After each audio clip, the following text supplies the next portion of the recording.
слизам първи да поема. Точно. Аз мога и сам ще. Добре. Тата, слезна. Чакай, батко първо. Хайде, давай. Хайде, давай.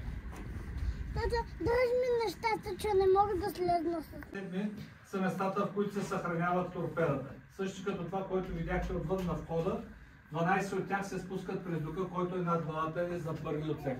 6 се зареждат в апаратите, 6 на стелажите за тях. В последния отсек подводниците има още 2 торпедни апарата. Екипаж, не пипаш нищо. Само гледаме. Подводницата е музей, да знаете. Нищо не се пипа, защото е опасно. Екипажа на подводницата е 55 човека. Това е абсолютният минимум, с който се изпълняват задачи. Койките, които виждате в ляво и в дясно, са за матросите от предната част на подводницата. Брой на местата за почивка не е равен на екипажа. Става един и ляга другия. Така се ползва. Слава е четвъртата последна българска подводница, построена и спусната на вода през 1959 г. в Съветския съюз. Във военноморските сили на България от 1985 г. последното плаване е декември 2010 г. Подводницата е дизел електрическа среден клас подводници, дълга е 76 метра и половина, максималната дълбочина на потапяне е 300 метра. В рамките на 2 месеца подводницата може да изминава 11 500 морски мили, да бъде под вода за 600 часа, като рекорда за подводно плаване на българския екипаж е 23 денонощия. За екипажа на Слава рекорда е 19 дена и цяло под вода.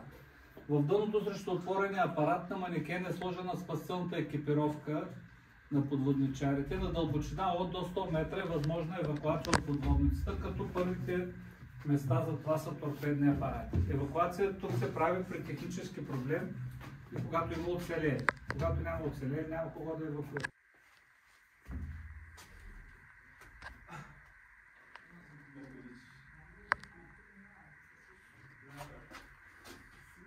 Млади момчета, които са бъвкави.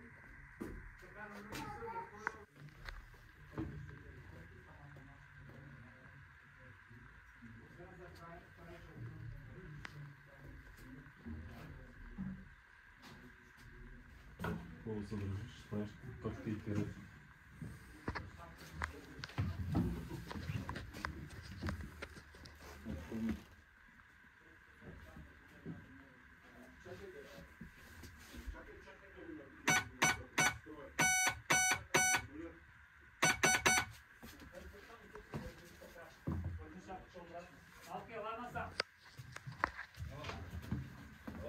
Заради посетителите.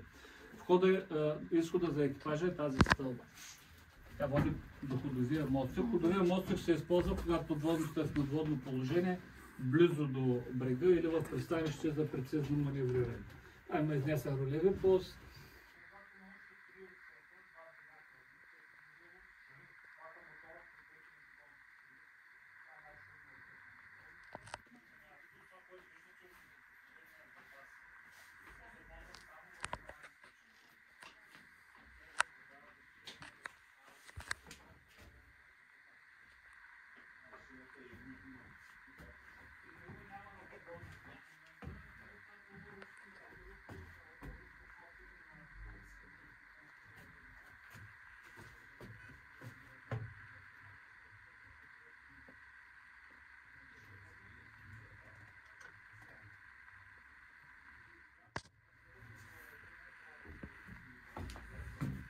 Бъдат поразени, унищожени, този трябва да остане цял. Капитана трябва.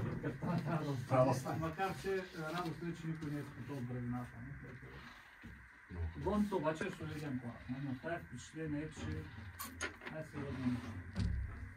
Хората са сериозни качества, да кажа. Не му говорим какво оръжие, пък не че е ефективно оръжие. Давайте към следващия отсек. Малката кухничка, която изхранва 60 човека. Майко. Даже е добре. Така. Виждаш ли къде са двата дизелови двигателя? Айде да ми покажеш къде са. Ето, тате, това е единия, това е другия. Два дизелови двигателя. Супер са. Я да видя. Инжин. Стоп! Стоп, машини! Защо? Представяш си тук.